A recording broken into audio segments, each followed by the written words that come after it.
जीवन में सही निर्णय कब और कैसे लिया जाए। साध संगत जी, एक बार एक शिष्य अपने गुरु के पास गया और अपने गुरु से कहा, गुरुवर, मैं जो भी काम करता हूं उसमें असफल हो जाता हूं। मैं कितना भी प्रयास करूं फिर भी सफल नहीं हो पाता। क्या आप कोई उपाय बता सकते हैं जिसमें सफलता का मंत्र छिपा हो? तब गुरु ने कहा, अवश्य वत्स, बता सकता हूं।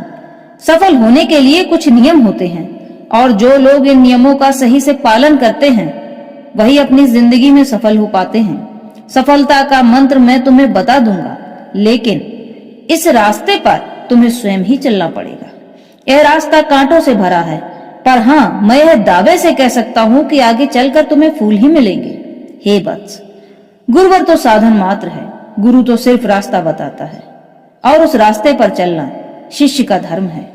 इसलिए वत्स, मेरी एक एक बात को बड़े ही ध्यान से सुनना और अपने जीवन में उसे धारण भी करना। गुरु ने कहा, मैं तुम्हें भी सफल और सबसे अलग बना सकता हूँ। यह आदत तुमको भी मनचाही सफलता दिला सकती है और तुम अपने जीवन में जो कुछ भी पाना चाहते हो उसे तुम बड़ी ही आसानी से हासिल कर सकते हो, सिर्फ अपनी इच्छा शक्ति से। तब शिष्य ने कहा, हे गुरु, इस इच्छा शक्ति को कैसे प्राप्त किया जा सकता है?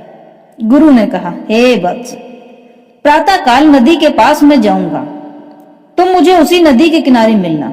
मैं तुम्हें वहीं इच्छा शक्ति का मंत्र बताऊंगा, जिसको प्राप्त करने के बाद तुम अपने मन की स्थिति पर काबू पा सकते हो।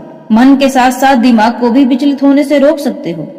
साध संगत जी, गुरु जी की बात सुनकर शिष्य ने अगले दिन ऐसा ही किया। प्रातः होते ही शिष्य नदी के किनारे पहुंच गया। वहां जाकर देखा तो बड़ा हैरान था, क्योंकि उसके गुरु तो पहले से ही ध्यान मुद्रा में बैठे थे और उसी का इंतजार कर रहे थे। नदी के तट पर शिष्य तुरंत पहुंचा और पहुंचकर गुरु को दंडवत प्रणाम किया। फिर कहा, हे गुरु जी, अब मैं तैयार हूं। आप मुझे सफलता का मार्ग प्राप्त करने वाला मंत्र बता सकते हो? गुरु ने सबसे पहले अपने शिष्य को सूर्य नमस्कार करने के लिए कहा। शिष्य ने ऐसा ही किया। पूर्व दिशा की ओर अपना मुख करके सूर्य नमस्कार किया। जैसे ही सूर्य नमस्कार पूर्ण हो गया, शिष्य ने कहा कि हे गुरुजी, मैंने सूर्य नमस्कार पूर्ण कर लिया है, अब आप मुझे सफलता का मंत्र बता दीजिए। तब गुरु ने कहा कि नदी की ओर मुख करके नदी को प्रणाम करो। शिष्य ने ऐसा ही किया। जैसे ही शिष्य ने नदी को प्रणाम किया, वैसे ही गुरु ने अपने शिष्य को नदी में तेजी से धक्का दे दिया। शिष्य नदी में गिर गया। नदी थोड़ी गहरी थी और शिष्य को तैरना भी नहीं आता था। नदी में गिरते ही शिष्य स्वयं को बचाने के लिए हाथ पांव चलाने लगा। वह पूरा प्रयास कर रहा था कि किस तरह खुद को डूबने से बचाया जाए। उसे स्वयं को बचाने के सिवाय कुछ और नहीं सूझ रहा था। इस प्रयास में उसे कई बार असफलताओं का सामना करना पड़ा, लेकिन उसने स्वयं को बचाने की उम्मीद नहीं छोड़ी। परिणाम स्वरूप कुछ देर की जिद्दोजहद करने के बाद उस शिष्य ने स्वयं को पानी में डूबने से बचा लिया और वह हारा थका नदी के किनारे आ गया। नदी के किनारे आने पर उसने अपने गुरु से कहा कि हे गुरुजी, आपने मुझे बिना बताए नदी में धक्का दे दिया। ऐसा क्यों किया आपने, जबकि आप भली भांति जानते थे कि मुझे नदी में तैरना नहीं आता है। यदि मैं डूब जाता तो क्या होता? गुरुवर मुस्कुराए और कहा, जब तुम पानी में डूब रहे थे तब तुम्हारे दिमाग में क्या चल रहा था? शिष्य ने कहा, दिमाग कह रहा था कि किसी भी तरह से स्वयं को बचाओ और इस पानी से बाहर निकलो। गुरु ने फिर से प्रश्न दोहराते हुए कहा, जब तुम पानी में डूब रहे थे तो तुम्हारे दिल में क्या चल रहा था?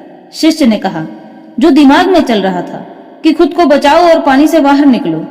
तब गुरु ने कहा, क्या उस वक्त तुम्हारा शरीर तुम्हारे विचारों के साथ था? क्या दिल, दिमाग और शरीर तीनों एक ही कर्म में लगे हुए थे? शिष्य ने कहा, हाँ गुरुजी, मेरी जान पर बनी थी। मैंने एड़ी चोटी का जोर लगा दिया खुद को बचाने में, तो भला दिल, दिमाग और शरीर मेरा साथ कैसे छोड़ देता? गुरुवर ने मुस्कुराते हुए कहा कि हे वत्स, यही तो जीवन की सफलता का मंत्र है। जिस दिन तुम सफल होने के लिए सफलता को अपनी सांसों की तरह इस्तेमाल करना सीख जाओगे, उसी दिन से सफलता के मार्ग पर निकल पड़ोगे। जिस तरह से पानी के अंदर तुम्हें सांस लेने में तकलीफ हो रही थी, तुम पानी से बाहर निकलना चाहते थे, खुद को जिंदा रखने के लिए तुमने अपनी 5 ज्ञानेंद्रियों और 5 कर्मेंद्रियों को अपने वश में कर लिया था, ठीक उसी तरह जीवित रहने के लिए सफलता पाना अति आवश्यक है।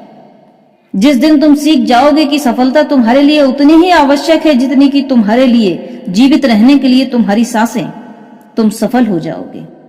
अब शिष्य को गुरु की कही हुई बात भली भांति समझ आ चुकी थी। वो समझ चुका था कि गुरु ने उसे पानी में धक्का क्यों दिया था। यदि गुरु उसे जीवन की सफलता का मंत्र यूं ही बता देते तो शायद उसे मंत्र को समझना बहुत आसान लगता और फिर वह इस मंत्र की गंभीरता को नहीं समझ पाता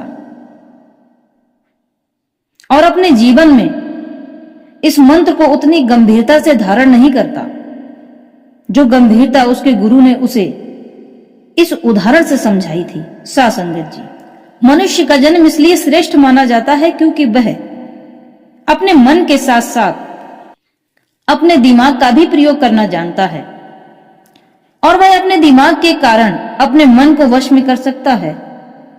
किंतु मनुष्य का जन्म पाकर कई लोग इस सच्चाई से मुंह मोड़ लेते हैं और अपने जीवन का अर्थ नहीं समझ पाते हैं। जीवित रहने के लिए खाना पीना सोना कर्म करना जितना आवश्यक है उतना ही आवश्यक है अपने जीवन को सफल बनाना, ताकि आने वाले समय में आप सर उठाकर कह सके कि इंसान का जन्म पाकर मैं धन्य हो गया, इंसान का जीवन पाकर मैंने अपने साथ साथ कई लोगों का जीवन सफल बनाया।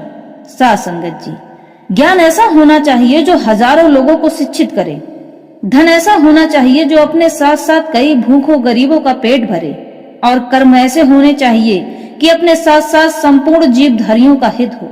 जिस दिन इंसान अपने सभी इंद्रियों को वश में करना सीख जाएगा उस दिन ब्रह्मांड का ऐसा कोई कार्य नहीं होगा जो वह पूर्ण न कर सके। साथ संगत जी, आज का यह ज्ञानवर्धक वीडियो यदि आपको पसंद आया है तो वीडियो को लाइक कीजिए, चैनल को सब्सक्राइब कीजिए और यदि आपका कोई सुझाव है तो हमें कमेंट सेक्शन में जरूर बताइए। परमपिता परमेश्वर आप सब पर सदैव अपनी दया कृपा अनुकंपा बनाए रखें। आप सदैव स्वस्थ रहें, अपने आसपास रहने वाले लोगों का ध्यान रखें, खुश रहें, खुशियां बांटें, क्योंकि यही जीवन का मूल मंत्र है। धन्यवाद।